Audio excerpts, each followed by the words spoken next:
Vikings were potentially waiting on rookie wide receiver Jalen Nailor to join us. I'm not sure if the scheduling is going to work. I guess we'll find out live on air, so to speak.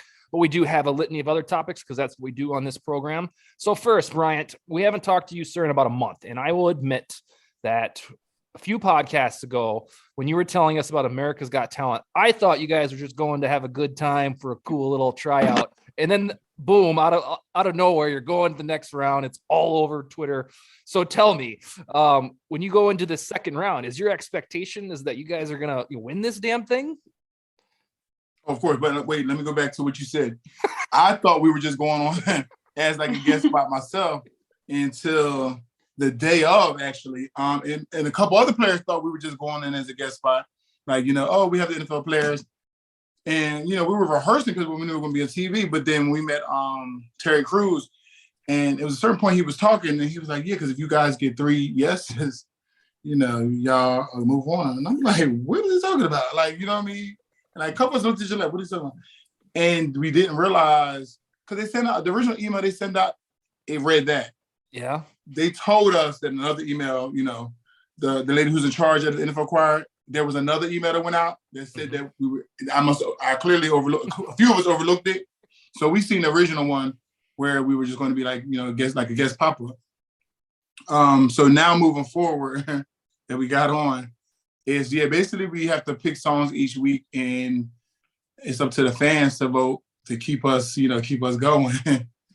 So we actually have phone calls every Tuesday. We had a phone call yesterday to go over things, and we were picking a song.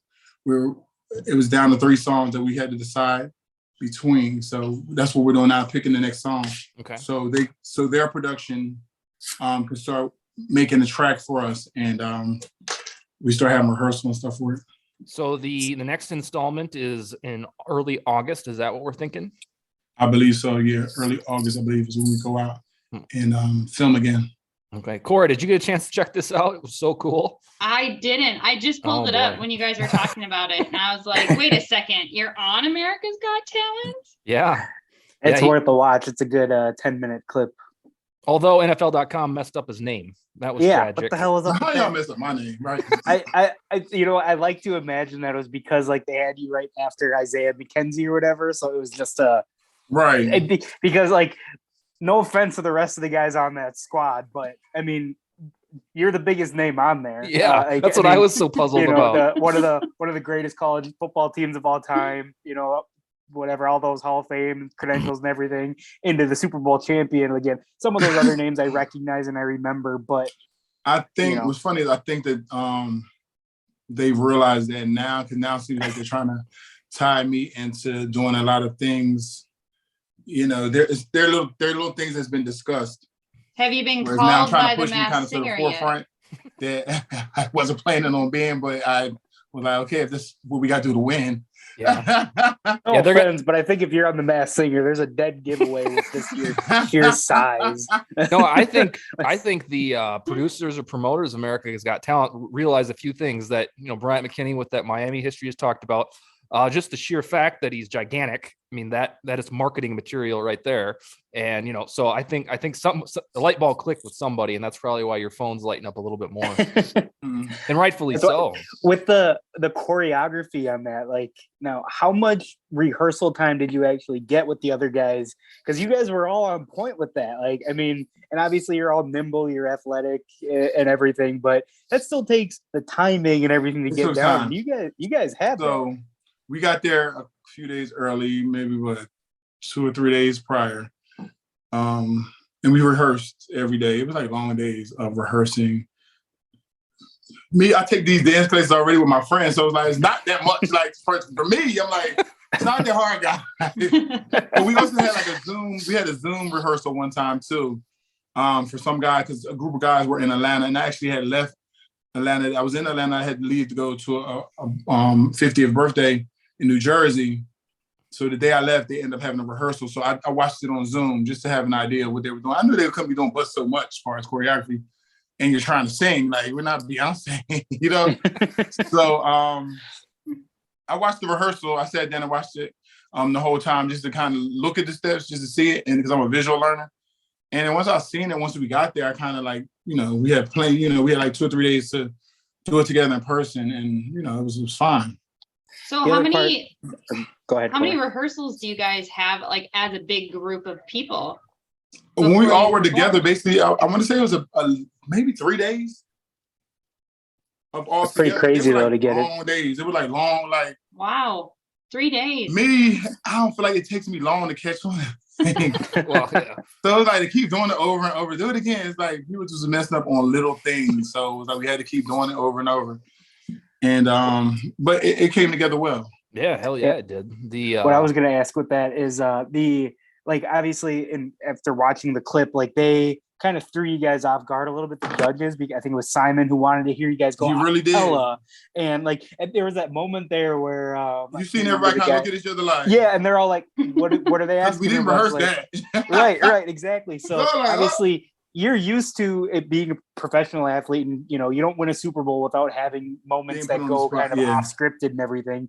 But to have, I can't even remember how many guys are on there, to be able to gather yourselves. Obviously it's not live TV, but it's a live recording, and then to be able to again nail that part the way that you guys did, like, one, that was impressive. But how do you guys, like, it's not like you've been teammates for a long time, like you said, you were just thrown into this. How do you guys have that connection to be able to, like, that's what we got to do? Because I feel like we was like, okay, we've rehearsed this, like we've rehearsed it a bunch of times without the music, so it was kind of almost a cappella, but it never consciously, we never really did that, like, you know what I'm saying?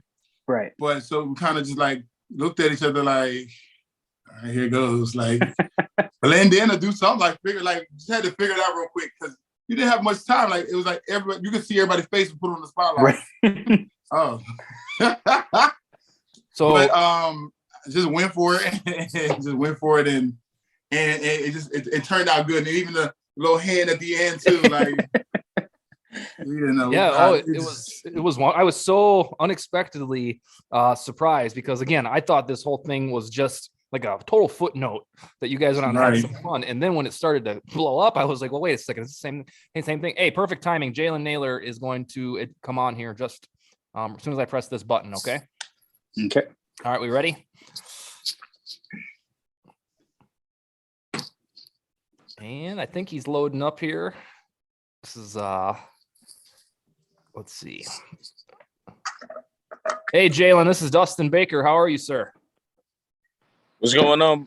Hey, man. Hey, I want to first ask you, how long do we got you for? They were unclear. What do you got? I got about 15 minutes. Okay, perfect. Well, welcome to the show, man. How you been? Yes, sir. I'm glad to be on. I've been doing good. How about yourself? Oh, wonderful. We're going to go kind of a round robin here. If we got 15 minutes, we'll probably ask you 4 or 5 questions, if that's cool. Yes, sir. That works. All right. So the first one I have, I admittedly get too obsessed with this Viking stuff. And when you were drafted and the subsequent months after, I think there's been whispers that you could be in the mix for punt returning. The Vikings punt returner last year was D.D. Westbrook, and he is playing elsewhere. So I want to know, left up to you, do you think you will compete for the punt returner job? Yes, sir. Absolutely. I definitely believe I'll be able to go out there this camp and be able to show my skills in punt return. Okay. So that's on your personal, I guess, agenda? Yes, sir. Definitely. All right, sweet. Well, that mystery was solved quick. Ron, what do you got for Jalen tonight? Jalen, nice to meet you. Thanks for joining our show. The one question I have, or the first question, obviously your nickname's Speedy. I know, looking at your history of going to Bishop Gorman, and I know the accolades that come with being there, and then obviously your career at Michigan State. Now, when it comes to on-field and the way you're running routes and kind of that breakaway speed versus sprinter speed, like there are some guys who just appear faster on the field than sprinting. How are you able to translate and mix the both of them together? Because obviously you have that elusive ability, as evident of that 200+ yard game against was it Rutgers with the 3 over 60 yards. I mean, you have that breakaway speed. How do you translate the two from track to field, I guess? I mean, just running track my whole life, basically growing up. I've been running track since I was 6 all the way up to high school. So, I mean, just naturally just doing track, just helped me with my speed, my top end speed. So that just carry on with me with football. And I try to do a little top end stuff here and there as well with my training to keep that. Are you just out of morbid curiosity? Are you in Minnesota right now? No, sir. I'm in Vegas right now. Oh, really? Yes, sir. Just kicking it or what? Yes, sir. Just chilling with the fam. Oh, okay. Right on. Yes, sir. All right, Cora, why don't you hit Mr. Nailor with a question tonight? Sounds good. So mine's going to be a little bit less of football talk, but more of what was like the moment that kind of like hit you the most that like, you know, you're in the NFL? I don't think it's hit me yet. Good answer. I'll probably say that first game, the first preseason game, or sometime in the camp, but not. It hasn't hit me yet. I'm still waiting on that moment. We had a guest on the other week, and they asked him that same question. I told him, really, for me, it hit me like a Monday night, like one of those big night games, like a Monday or Thursday night game when nobody else is playing, and you're playing, you're looking around, it's like a commercial break, and you're looking around all the cameras and everything, and you're like, that. Like, I used to watch this, and now I'm part of it. So I feel like, for me, that was one of the moments that I had. Mm-hmm. Yeah, Jalen, we had Vidarian Lowe on about a month ago. Have you met him yet? Yes, sir. That's my boy Vidarian. We trained up at Exos together during the draft process. Oh, okay, cool. So when do you visit? So the training camp for yourself and the other rookie starts July 24th. When do you head to Minnesota? Is that? I head out there the 23rd. Okay. All right, cool. Yes, sir. And then you're gonna pick out a place to rent or something? Yes, sir. I'm working on that already. I'll probably get that situated within like the next week or two. Okay, cool. All right, the next thing I have is kind of corny. So your quarterback went to the same school as you. Has that been announced, or does that not matter since there's such an age gap? I mean, it hasn't really been announced, but I mean, we got that little connection there already going. We chopped it up a little bit in the locker room here and there. So we got a little connection going right now. Okay, cool. All right. Ron, we got Jalen for about 10 more minutes. What do you got? All right. So when it comes to on-field ability, obviously, again, you have the ability, you showed the talent at Michigan State. There's one of the things that I had seen in your pre-draft profile that said you, like, I can't remember how it was worded, but you enjoy run blocking, which now in following Sean McVay's offense and how that was run in LA and watching Cooper Kupp and Robert Woods when he was there and those type of guys, assuming O'Connell brings that same type of philosophy here, the way I see it is, to get on the field, you're going to be able to, you're going to have to be run blocking, whether it's getting the ball to Jefferson or not necessarily you in general, anyone, but getting the ball to Jefferson on a quick out or whatnot, or Thielen. Right. Run blocking is going to be key. Now, when I see that out of a wide receiver, I love it. I'm in that old Anquan Bolden school where I want that guy to get out there and be a brute to help other guys break free. Now, what is it that you enjoy about run blocking and being able to take that? Obviously, your running back at Michigan State, Kenneth Walker, was one of the best in the draft. So I'm assuming wide receivers on the outside are doing their job to help them get those explosive plays. What is it that you enjoy about that kind of task? And, or I guess, what does it take to be a good run blocking wide receiver?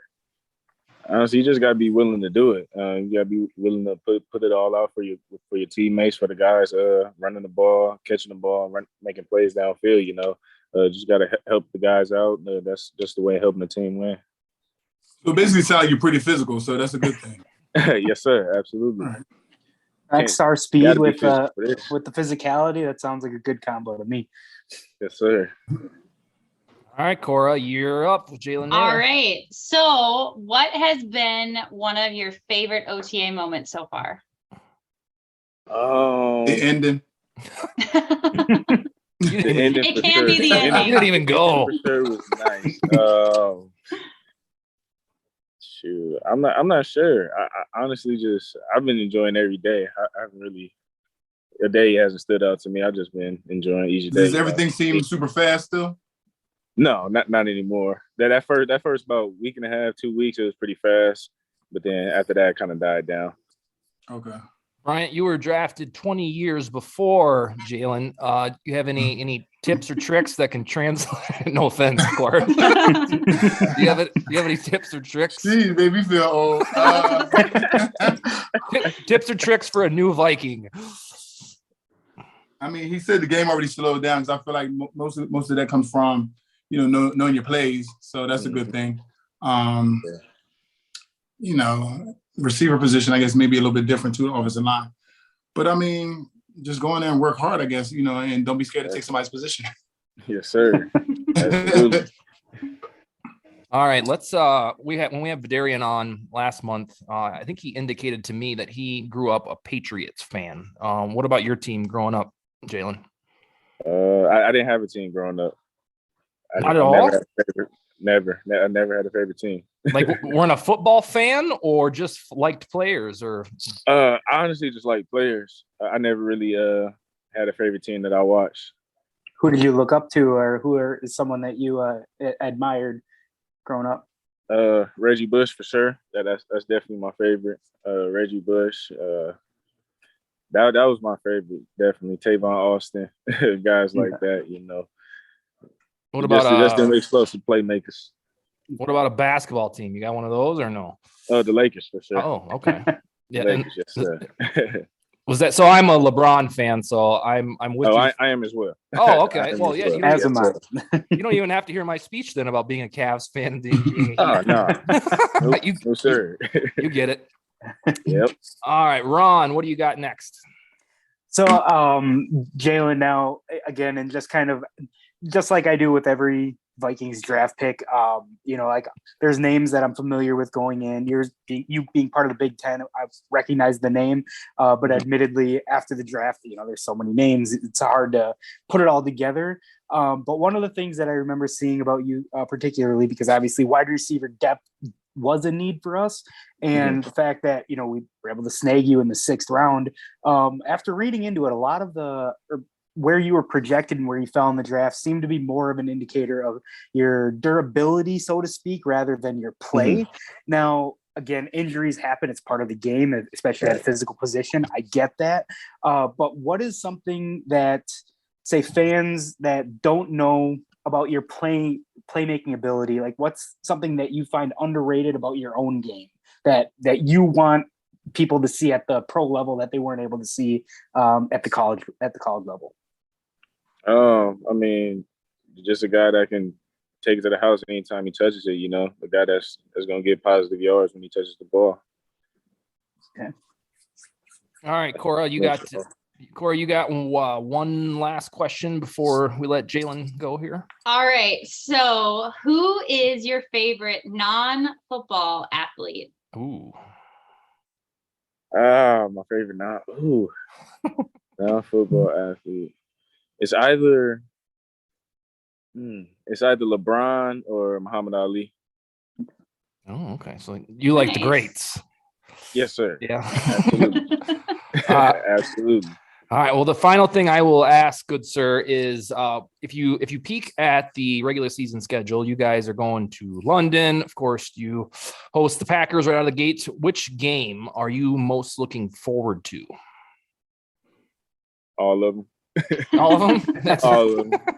Good answer. Yeah, I'm looking forward to all of them. Yeah, you will. You'll get to play in Las Vegas next year against them, I should say. Yep. Mm-hmm. Yes, sir. And in I believe our first preseason, the first preseason one's out here. Oh, okay. Yeah, that's true as well. All right, Ron, you got anything else? Oh, that's definitely exciting. Okay. I guess, yeah, the last thing I have is when it comes to the wide receiver position, not necessarily the grouping that we have, obviously from afar, us as Vikings fans look at it and we see Jefferson Thielen at top of the board. Now everything else seems like it's a pretty fluid situation, but again, looking at how the offense is projected to be run, everyone's going to get a chance. You look at the Super Bowl, excuse me, and I can't pronounce the guy's name, but the guy who was number 18, who came out of nowhere and was getting a lot of run in the playoffs for the Rams. I see Kevin O'Connell bringing that same set here. So what is it that you plan on doing in training camp, preseason, and throughout the season to keep yourself ready, knowing that there's going to be a little bit of sporadic play, but your number can get called at any given time? How do you keep yourself ready in a situation like that? Just making sure I'm knowing that playbook, you know, getting in mental reps when I'm not in, and just making the most opportunities when I am in. So that's just what I got to do. Just make the most every day. Okay. All right, Jalen, this was fabulous, sir. We hope that you'll remember us, and maybe the Bleav people will reach out to you in a few months. I'll be in London. Yes, sir. See you there. All right. Thank you, sir. Nice to meet you. Yes, sir. Thank you, guys. Good luck with everything this off season. Good luck. Thank you. You guys have a good one. You too. All right, thanks. All right. Jalen Nailor, 6th-round draft pick, Minnesota Vikings. And we're done with the America's Got Talent topic. Let's transition into something completely different from Jalen or America's Got Talent. And that's the announcement that Adrian Peterson is going to step into a boxing ring in an exhibition bout. For some reason, they strangely don't want it labeled as a professional bout against Le'Veon Bell. And when I saw that, the first thing I thought of is Bryant. When I met him in August, I met you, Bryant, in August 2020. We talked about Adrian. You said that he always has the mentality that he's the tough guy, and he always wanted to fight you because he considered you the bad guy in a video game. So many other people. Yeah, I was like the last guy at the end of the video game, and he was like the hero. Yeah. So he always wanted to challenge me out of everybody. So I can see him taking this on because it's a challenge, and he's somebody who likes challenges, and I know he's going to work extremely hard. I'm pretty sure his cardio is going to be up to par. I think he's going to do good. I just see him taking it really serious. Yeah, that's the vibe that I had because What's with these running backs though? Because like Frank Gore, he did it too. Like, and he won too. Yeah, I think they got a chip on their shoulder and itch that needs to be scratched. And Le'Veon and Adrian are like the same position in the sense that they're both free agents. They're not expressly retired, and we don't know if they're going to play again. So they're like, well, what the hell? I might as well make some summer headlines and box. So yeah, Adrian basically has a month to train or get ready, and perhaps you knew about this before the news broke. But I was telling you guys, he didn't know about it after the news broke. We brought it up to him. No, he's talking about me. He's talking about Adrian knew about it. But yeah. Oh, Adrian. I feel like Adrian was already training. Adrian was already probably had a regimen going prior to even, signing up for this. So I feel like he's going to be good. Yeah, we were talking off air about, before we pressed the record button here about how almost, I think all of us were like, because for some reason Le'Veon's favored. They already have odds for this. And it just seems like a no-brainer to me that if I was a gambling type, I would wager on Adrian. And I'm trying to separate, is that my Viking fandom? Or he just seems like he did a self-pronounced cyborg, that boxing is something that he'd thrive at. He's super feisty. And I just don't get that from Le'Veon as much. Yeah. Le'Veon to me has always been like a fun-loving persona, whereas Adrian is, a beast.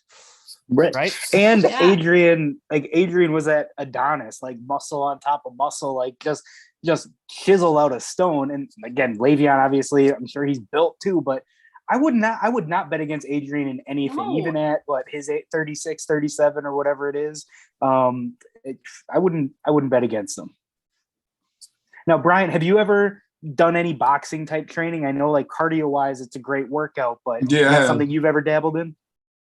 I have. I actually, when I started get back to working out, I started out doing boxing, and I would have something called Soul Fit Saturdays or something like that, and it'd be me and a group of friends. One of my friends is a boxer. He had a gym, and we would go and we would all take the classes together. 3 minutes is longer than you think. Yeah. Well, we remember the story. I've got to ring a few times. It's a lot harder. So I kind of understand, what those guys go through. You definitely have to train for that. That's not something you could just feel like, oh, I'm just going to get up and go in here. It's totally different. You keeping your hands up for that long it's a lot. So yeah. Maybe you can take on the winner, right? We're not even in the same weight class, so that wouldn't be fair. That was a joke. Oh, it fell flat. Damn it. All right. So we were again talking off air. You conveniently sound like you'll be in Los Angeles for America's Got Talent, perhaps around the time. Even if it's like, if we're supposed to be there, something about the 4th. I don't know. We film on the 4th, or we ride on the 4th, but even if it's that close, I may just try to, show up, Yeah. Because if we record on the 4th, that means we got to be there a couple days prior for rehearsal. So either way, I feel like it's around that time where I would have to go out there. Yeah.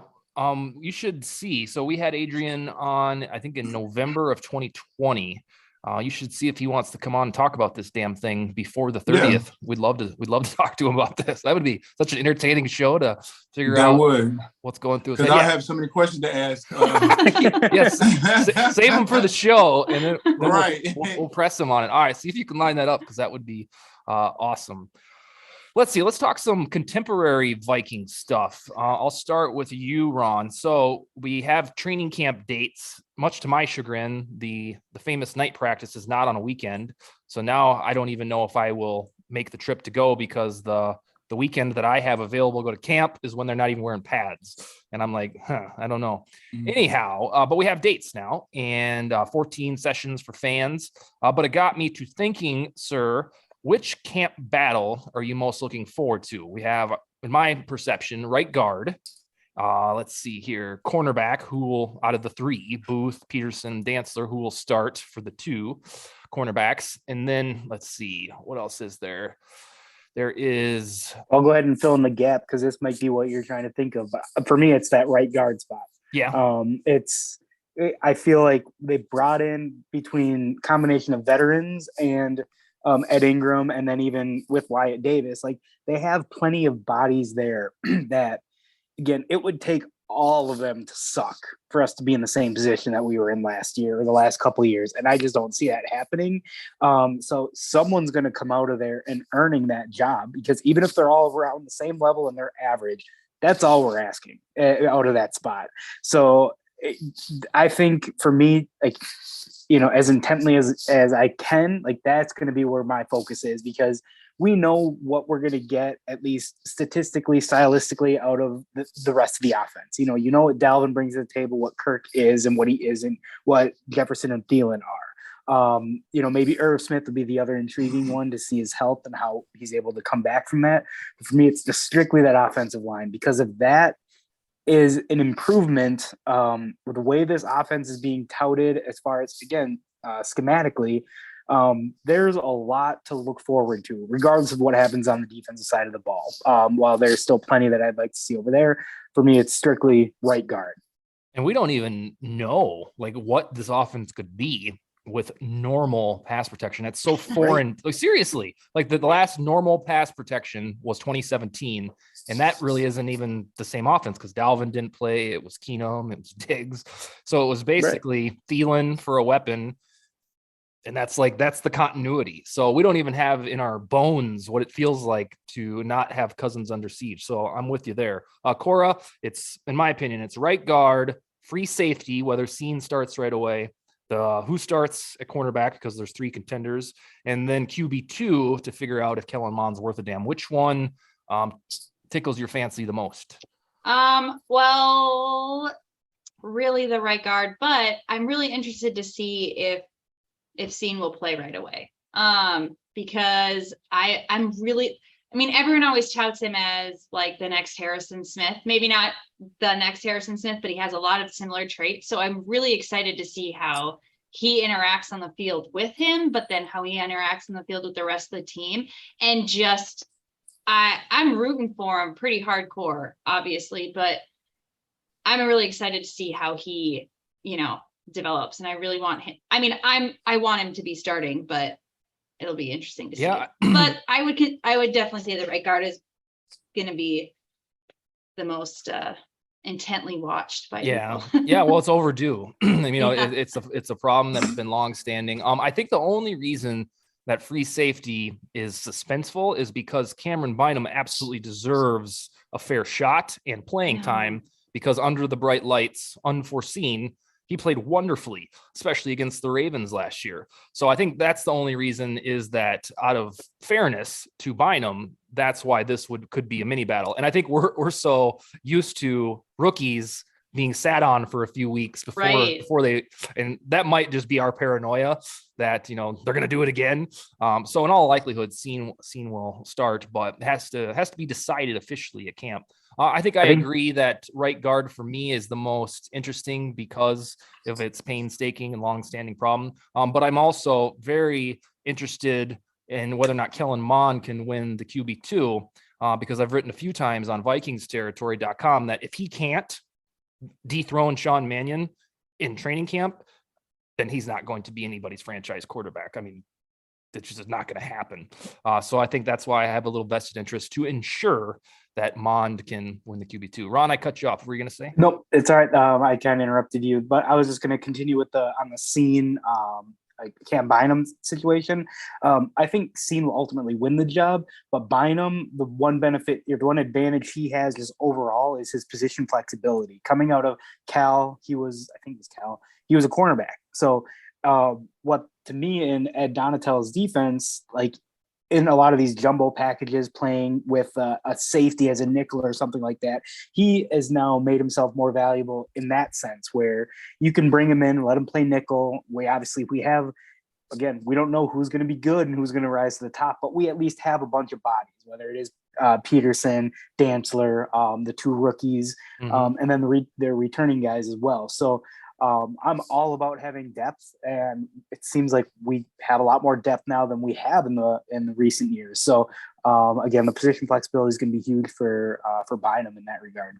Yeah, I think assuming that the rookies that were drafted, pretty much the first 4, assuming that they're ready to make an impact, at least average, then they're deep. In the event that Scene's no good, or Ingram, Booth, or Asamoah are no good, then the depth is suddenly skimpy. We're still in that honeymoon period where every draft pick is infallible. And, I can't even imagine a world where Scene would suck, but this shit does happen. So, hey, BMAC, did you ever have to go win a camp battle? No, he took it from the blind side himself before he was even on the team. No, I guess not. I guess but I probably had to fight people off. Like, you know what I mean? Yeah. But I never went in. It was times where I feel like I had to just fight people off in camp. Like Donald Penn came in, it was like, let me fight him off. Yeah. And stuff like that. But I never went in feeling like I had to win it. Like it was mine to lose, probably, anything. Go ahead, Dustin. Can you feel it when other camp battles are going on? Or are you just worrying about yourself? Yeah, but you're kind of aware of it too. Yeah. Like I definitely was aware, with Chester and Adrian, but it took a little longer because Adrian had to get the plays down. Chester was there a year before, but I could see it. Like once he gets, because running the ball was one thing, but then it came like the pass protecting, and for Adrian to know who he had and things like that. So I could tell they were still a little, unsure. Like we don't want to throw him in the fire yet, or as much, until he knows exactly who he's supposed to block. Yeah. But once once he gets that down, Chester, you'll be splitting a lot of time. And Chester was your boy, wasn't it? I seen that. I could see that. Yeah. A lot of times, people when they come in camp battles, because I feel like at a certain point we had like a lot of receivers. I feel like Troy Williamson was being challenged a lot in his receiver position. One time we had like a bunch of guys like Travis Taylor, Corn Robinson, like all these guys. I feel like they were trying to really see out of those guys who was going to, rise to the top. So I feel like in the receiver position, there was a lot of battles. What about that in-between time of Dante and Favre at quarterback? They weren't there at the same time? No, in between. Yeah. Yeah, that was... Yeah, I feel like it was a mess. It was never really consistent. Like who... Right. It was a lot of moving around, like bars. Then it was like Gus Rye and like, it was a lot of different people. Nobody really like claimed it, but yeah. Okay, fair enough. Yeah. All right, so I was kind of going to touch on the same thing that you just did, Dustin, with the other camp battles. Now, specifically, again, like I've all touched on right guard being a key spot with just unknown. Now you were an established tackle, and we had an established center before we got Hutchinson. But what's it like when you are one of those bookends that is an established veteran, and the guy next to you is fighting, or there's a group of guys fighting for that spot? What's it like in trying to get that cohesion on the offensive line unit? Offensive line kind of has we have an idea of who we want to see in that spot. Okay. Believe it or not. Yeah. Just from watching film and watching the effort to fight and just knowing your plays. So in that fight, you're kind of rooting for somebody. Because sometimes it might not be the most talented guy. Even in training camp, there's some guys that are young guys that I root for, and I feel like they're doing good. There's some guys who didn't make it that I feel like, how did they not make it? They practice well. They're playing well in games. Yeah, there's definitely been those situations. So you like almost become a fan of certain players because you know training camp. There's group 1, 2, and 3, so you get to sit back sometimes and watch other people go, and you like their style of play. And there's a lot that's happened to me a lot. Like, oh, I can see them making it, and I felt like a lot of times I was right. A couple of times I was like, dang, they let him get away. But I've also watched people go on and have a great career somewhere else too. Yeah. And when you were in Baltimore, was Ben Grubbs the one who was next to you? My first year, he was. Year, okay. Because I know that between him and Marshall Yanda and he was next to me. Yeah. And then did he get hurt? Something. Because I remember like Andre Gerard was the center, but then he ended up playing next to me sometimes. It was like a little rotation going there too for a second. Because how long? Because Hutch came here in was that 2005 or 6? Because obviously we had that stability. 2006. 2000. Okay, so we had that stability for a while, where the Minnesota Moving Company, and kind of getting back to that really is me as a fan I want to see, and seeing that we have a bunch of guys. We had Rosenthal at the right tackle at one point, and before Lohal came. Okay, yeah, I remember when we got Lodeholt in the second round, and that was just nice to sit 2 bookend tackles out there that you're not going to overpower. So, and put Adrian behind them, and that was always fun to watch. Mm-hmm. All right, let's do one more round, and this topic might make some of you roll your eyes, but there are fans who are obsessed with this dude. So USFL, Kyle Sloter, he made the all USFL team, and then his Breakers lost in the postseason last Saturday night to Case Cookus, who was a Viking for 3 days last summer. And now they're going to, I think it's the Stallions and whatever other team is in the USFL championship. But Cora, I want to ask you, did Kyle Sloter do enough to win a QB2 or QB3 job somewhere in the NFL over there? Like from over there to come to the NFL? In the USFL, did he make a big enough splash to sign on this September somewhere? I mean, he was really splashy, but didn't he throw a ton of interceptions? That's what I heard too. Yeah. He was their version of a gunslinger. We'll put it that way. But he's still. For as much as I love Kyle Sloter, I honestly watched like 3 or 4 games. But I mean, I would really love him to be a QB2 or a QB3. But in all honesty, he's had so many chances. He's been on so many teams, worked with so many coaches. And honestly, I don't know if he did enough to be like considered. Yeah, fair enough. I don't think it will move the needle personally. But I get so many questions emailed about this guy that I think it's just the fact that when he was, I mean, we love good comebacks. We love the comeback story as Minnesota Vikings. We love it when we're down, and we love it when we come back out of nowhere. And that was him. Even it was preseason, but it was still him. Fourth quarter comebacks, he did it every time. Yeah, so I think that's just why people like him so much. That's why I like him so much. But he was only in Denver for one glimpse of a preseason, and the Broncos fans feel the same way about him. Not quite to this fanatic. They don't have T-shirts made. No, but I remember one of my best friends, the Bronco fan, and when the Vikings got Slaughter in 2017, he was like, "Oh, you're getting a baller there," and I'm like, "Okay." It's like, we have Bradford. This guy doesn't do anything for me, but. Ultimately, he was riveting. So, Ron, does Slaughter catch on somewhere? I mean, there's a lot of names, like Sean Mannion's rostered in the NFL. There's a lot of guys who are. So I'm sure if you're saying that even if you say there's 2 quarterback spots per team, and then let's say 2.5. So you're looking at, 75 plus positions. There's somewhere that I'm sure that he could be a developmental type guy for, but he'll never see the field in meaningful action.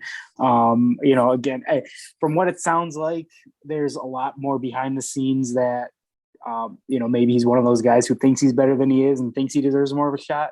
But again, if he kind of takes that role like Taylor Heineke did, where there's definitely a spot for him, as a backup somewhere, as a third guy. But again, I don't know him obviously, but I don't know where that would be. And it depends on how. There's a lot of veterans hanging on that, like Blaine Gabbert, those guys that will always be backups, and they're quality backups. I'm not knocking that at all, but in order to be a developmental type guy, I think he's a little past that age, and he's not quite old enough to be that mentor type guy. So he's kind of in that in between, without the experience. But again, there's always room for competition, but I don't know if he'll have that. It's good for him though, in his success with the USFL. So, or was it you? Yeah. I don't even know which one it is these days. USFL. I can't watch it. Yeah, you knew it was coming as soon as he became a QB once somewhere. I was like, oh boy. Oh yeah. And for me, it works because people want to read about it. So I give the people Right. what they want. Completely different thing, Bryant. Before we get off air, when we were quick talking about offensive lines that you were a part of, one guy, he's all over this list year after year. We never talk about him. Anthony Herrera. Was that your boy? Yeah. Yeah. You got to get an Anthony Herrera story for us, or? Anthony Herrera was on the chopping block and he got caught up to the office to get released. I don't know what he said up there to Coach Tice. Coach Tice changed his mind and didn't let him go. And then Anthony Herrera ended up winning a starting job. Really? I played well. If I got to reach out to him, I believe he has the same number. We got to get him on here because I need to find out, what did you say? Yeah. He got called up to the office, I think it was during training camp or something, and he got called up to the office. When when they come around and they ask you to bring your playbook, so you know what's going on.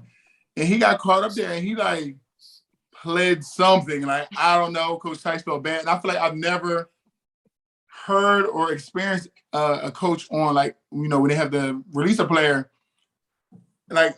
What did you say to make him just sway his opinion to make him change his mind? And say, okay, you know what? I'll give you another chance. Yeah. I've never ever heard anybody be able to change a coach's mind. And Coach Tice changed his mind and kept him. And then, as you see, Anthony Herrera ended up getting eventually the starting lineup. Yeah. So this was before he became a regular starter, or in the middle of Right. It was before. Oh, well, yeah. Well, the guy went on and start for 4 years here. Right. So Holy crap. Okay. Undrafted, I think Tennessee maybe or something, but yeah, maybe that when you're an undrafted guy, maybe you got to be able to use the words and speak and sell your case. And what did good for he him. say? Yeah.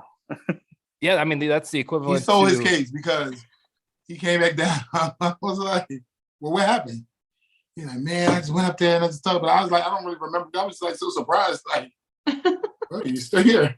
Yeah, in a regular job, Cora and Ron, I don't know if you've ever been fired, but in my drunken youth, I have. And I couldn't imagine saying anything that would be yep, no, we're not gonna do that. I want one more chance. So, that's the goal. When they went to go get you, it was that was the goal to let you know. And you get in there and you say whatever you're saying, to make them change their mind. I was like, wow. Yeah. That's impressive.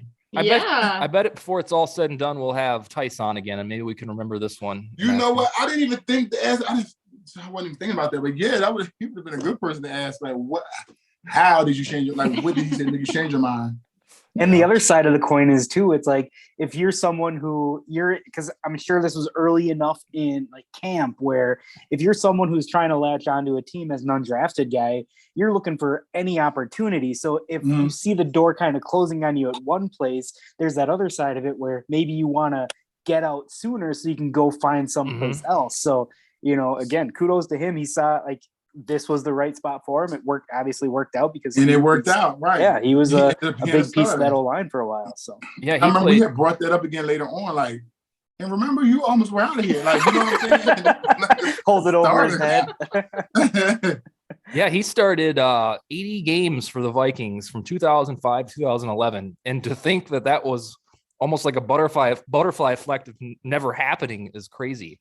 So. That is crazy. All right, BMAC, why don't you do your best to work on Adrian in the next couple weeks here, and we'll coordinate off air. Cora, thanks for joining us again, The Pinch. Hopefully you had a good time talking to Jalen. Yeah. Ron, I know we'll see you next week, and that's all we got. And Skol. All right. Have a good one, everyone. Have a good one.